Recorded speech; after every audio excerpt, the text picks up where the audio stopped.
లోకం ఒక మాయని తెలుసుకున్నాను. ఏది నా సొంతం కాదనుకున్నాను.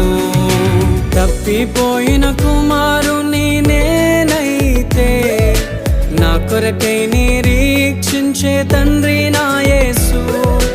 తప్పిపోయిన కుమారుని నేనైతే నా కొరకై నిరీక్షించే తండ్రి